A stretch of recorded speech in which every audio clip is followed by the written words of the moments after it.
So, what's up mga pamangkin, kamusta? Si Tita Sara kasama ko. Bali ngayon, first Sunday of the month, December 3. So, merong misa ngayon, Tagalog Mass. Merong Catholic Church dito na nagtatagalog Mass every first Sunday of the month. Every first Sunday of the month, 12:30 ng tanghali. So ayan, nakita nyo naman yung kapaligiran dito. Puting-puti na kasi tuloy-tuloy na yung pagulan ng snow halos araw-araw. Kaya medyo makapal. Pero hindi naman makapal. Halos araw-araw lang nag-uulan ng snow. Kaya ang temperature ngayon is -10. Mga araw, maraming tao sa labas. Daming naglalakad, daming namamasyal. So, yun. Tsaka nga pala, may bukas na rin yung Christmas, parang Christmas bazaar, Christmas village dito sa Tampere. Mga coffee shop, marami kayong pwedeng gawin, marami kayong pwedeng kainan, may mga pwedeng kainin dito, mga local products nila rito meron dito. Tayo dadaan, maaga pa naman, siguro mga 11:45 pa lang. Kaya pwede pa tayo dito. Dito tayo dumaan. Dito daw kami. Nakita nyo bukas. Bukas yung Christmas village kasi mag-alas 12 na. Oo. Hawa ka sa akin. Oo, alam po, humawa ka sa akin kasi madulas yung sapatos niya. Madulas yung sapatos niya. Tayo. Mabait si kuya.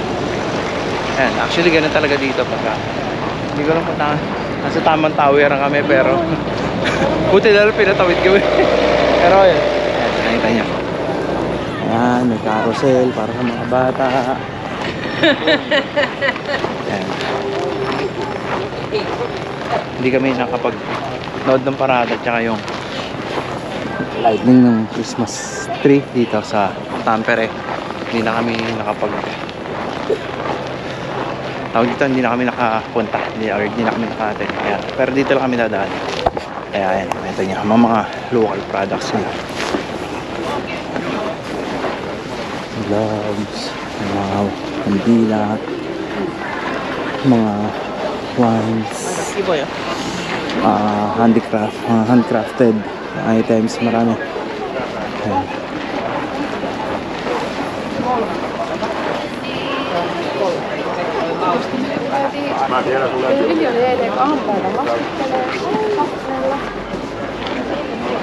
Honey, wax, kandila, meron dito mga local products. Yan, mga handcrafted.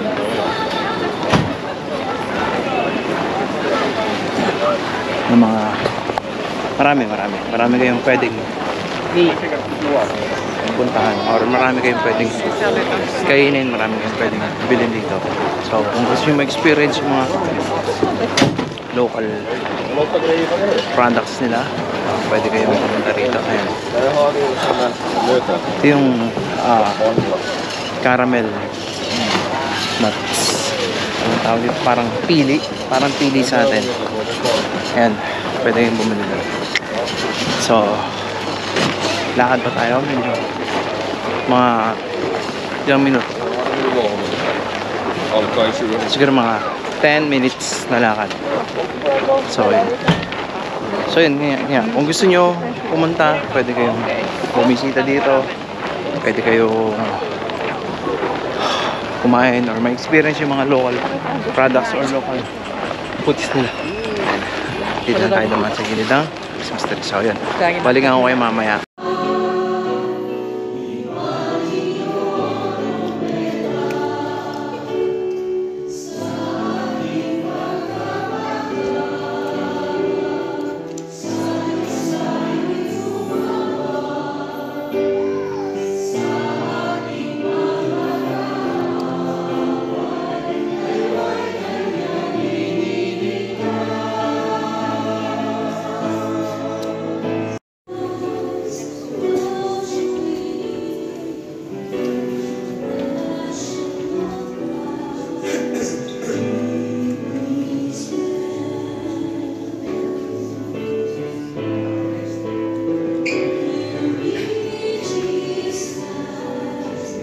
Bilang mga Katoliko dito sa Tampere, dalangin din namin ang mga pagkain ito na may magbigay ito sa amin ng lakas ng pagkakaisa, ng lakas ng aming pagsasamahan, lalong-lalo na dito sa Tampere.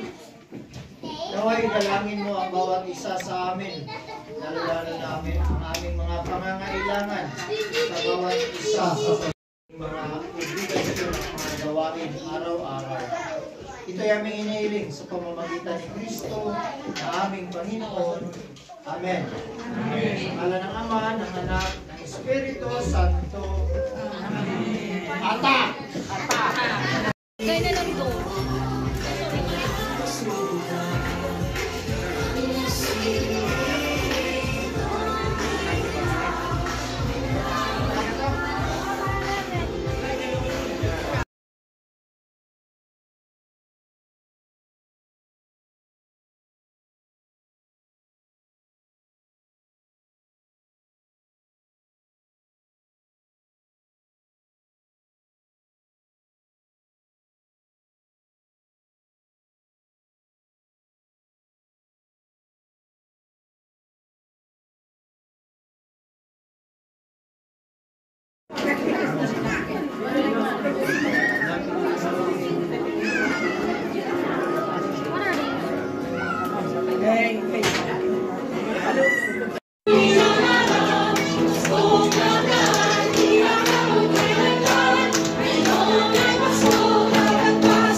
Basta nakita mo yung bibig ko, dami na.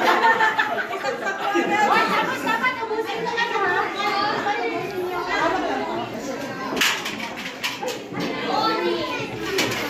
Dapat maitan.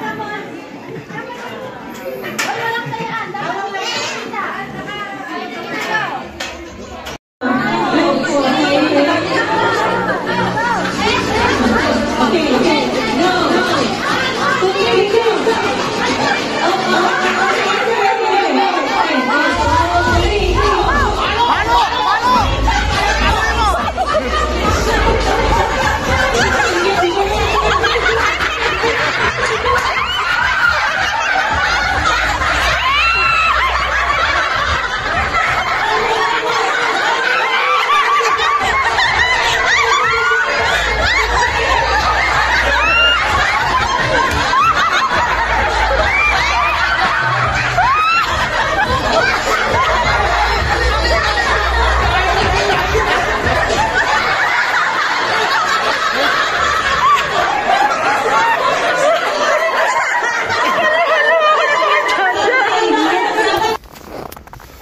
So, what's up sa inyo?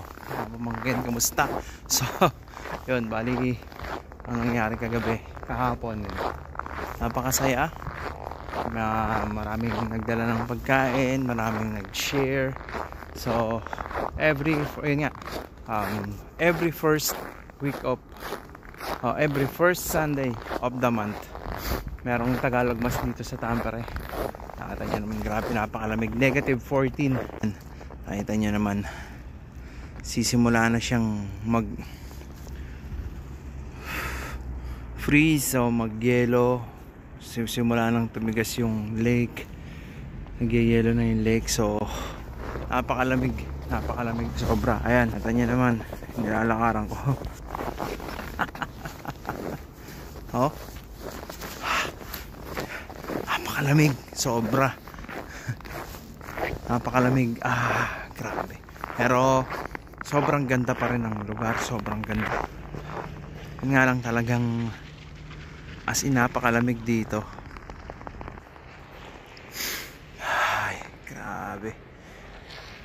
Nakita nyo naman, diba? So yun, every first Sunday of the month merong Tagalog Mass, 12:30. Si Father Jigs yung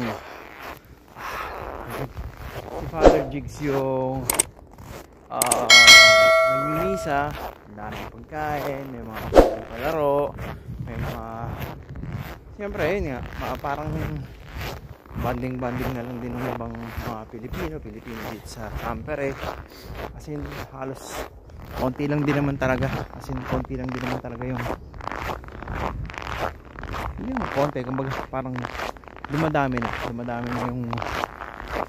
yung mga Pinoy, dumadami na yung mga Pilipino dito sa Tampere. Ang dami na rin, sobrang dami talaga, nakakatawa. So, kahit ang dami